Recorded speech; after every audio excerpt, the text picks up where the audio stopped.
In today's gospel reading, our Lord gives us this parable about the individual who takes the highest place and is moved down and is humiliated in the process.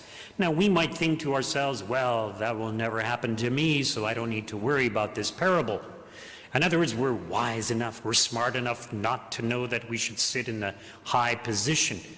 And the reality is that in most big events nowadays, usually when there are distinguished people coming, there will be name tags. In other words, your seating will be assigned. So there's no problem for us. But isn't it true that most people, at some point in their lives, look down upon others? In other words, isn't it true that at times we exalt ourselves above others and look down upon others as if we are somehow better than they are? In other words, in our minds, we do seat ourselves in a high position and we put others before us, or below us rather. So this parable does apply to us. And notice how our Lord says those who exalt themselves will be humbled. And you know, most of us, we sometimes do foolish things or say foolish things and we're kind of humiliated. And sometimes that humiliation doesn't come from ourselves, but the circumstances we are in, we are humiliated. And it's a good reminder to us to be humble. There's a saying that pride leadeth before a fall. So if we are pride, if we exalt ourselves, we will be humbled, you know. And even if there was some individual who appears not to be humiliated their entire life, well, they probably won't make it to heaven if they are full of pride. So they may end up in hell, and in hell they will certainly be humiliated. Now, I've heard some people say, these are like kind of famous people who've made the statement, oh, I rather rule in hell than serve in heaven. That I would rather rule in hell than serve in heaven. And when people make that kind of statement, they have no idea what they are saying. They have no idea what hell is really like. You can't rule in hell. You will be ruled over by the demons, by Satan himself. You will be tormented. You will be tortured by these hideous-looking demonic beings, not to mention the other pains of hell. And if a person does exalt themselves, even if they were to make it to heaven, they would be at a very low degree of glory in heaven. There's different degrees of glory. So whether one ends up in hell or one ends up in heaven, we're always going to be serving someone. Either we serve God or we're on the side of Satan and we're really serving Satan without really realizing it. Now, why is it that we tend to exalt ourselves and to look down upon others? Well, there's many reasons, but one of them is our pride. We're proud. And we want to be above others. We want to be great. We want to exalt ourselves. We want others to respect us and honor us. So it's partially our pride. Now, that's due to our fallen human nature. We're all prone to pride. But why do we even give in to feelings of pride or thoughts of pride? Once again, there could be many reasons, but part of it is that we are created in the image of God. We're created as rational, free beings, just like God is, and we have a sense of eternity within us because God created us to live forever. It's almost like we have a sense of God. Even an atheist has this desire for greatness because their soul has this desire for greatness because they were created by God, and God created us for greatness. He wants to share his glory, his goodness with us. So we have this desire. And because we have this desire, the second reason that we're prone to pride is because we want the people around us to treat us with respect, to esteem us, to look up to us, to acknowledge our greatness.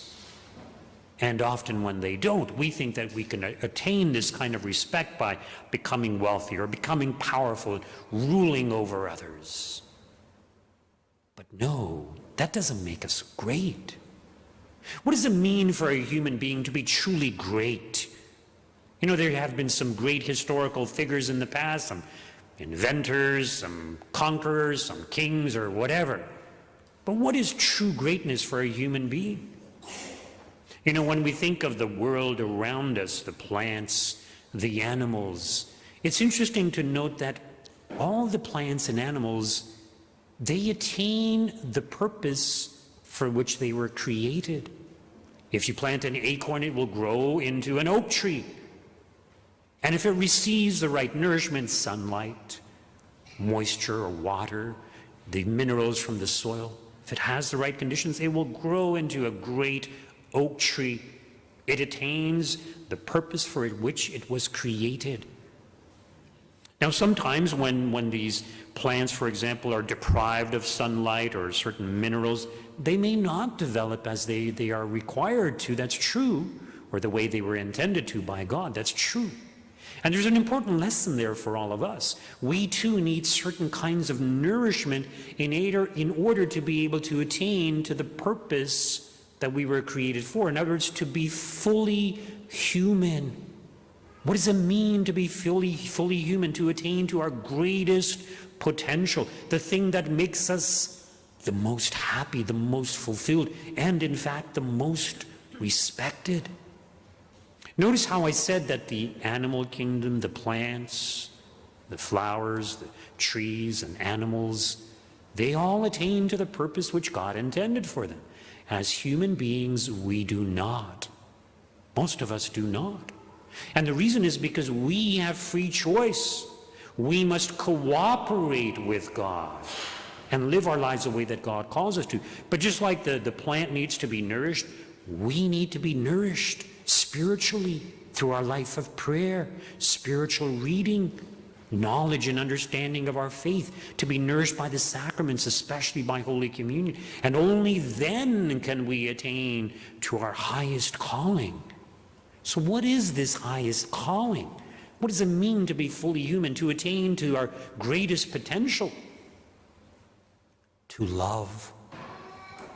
Being a loving individual, not just one act of love or many acts of love, but to be constantly loving, to be constantly giving of oneself. This is our highest calling. You recall how often I refer to young couples who are madly in love. They're so happy. They're so fulfilled.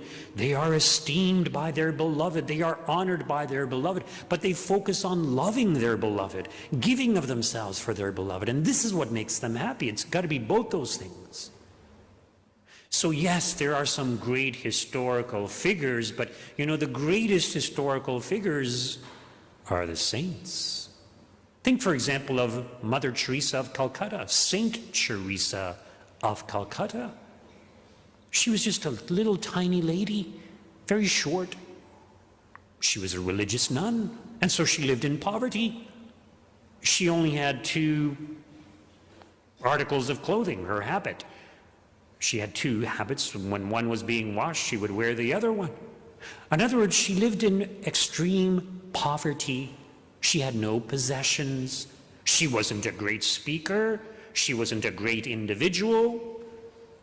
But she decided to found this religious order to care for the poorest of the poor. And she would even risk her life caring for AIDS patients. She would pull people out of the gutter who were covered in worms, and she would show them love and compassion and enable them to die with great dignity. She gave of herself.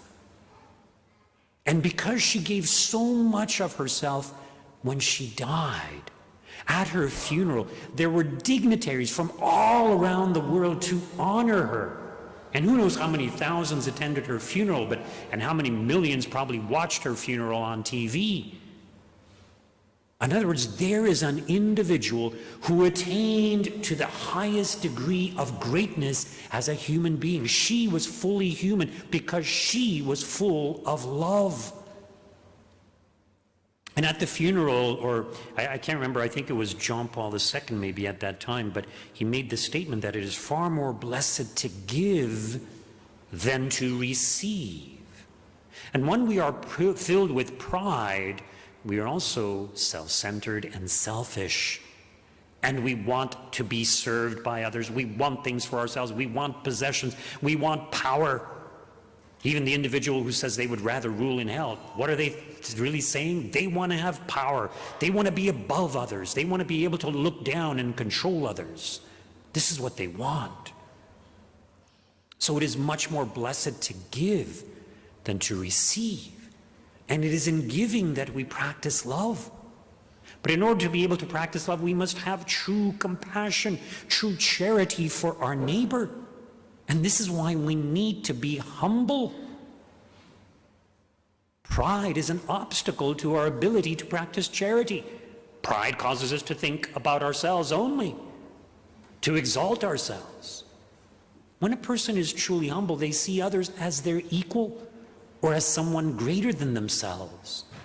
And they care more about the other person than they care about themselves, so they're willing to risk themselves or even risk their lives, as Mother Teresa of Calcutta did, treating AIDS patient at a time when AIDS just started and they didn't know how contagious or how bad it would be. She risked her life to treat these AIDS patients. This is what true greatness is. So humility is necessary. Humility is not the greatest virtue, but humility is the foundation of all the virtues. If we lack humility, we cannot truly possess all the other virtues. We cannot be truly charitable. We cannot truly love our neighbor as ourselves. We cannot truly love God as we ought to. We need to be humble. And we're all prone to pride. We're all prone to look down upon others, in our minds to seat ourselves above them. Yes, we do experience humiliations, and they're good for us. They're a reminder to us of the need to be truly humble. Let us strive to acquire this virtue so that we can truly love our neighbor and God as we ought.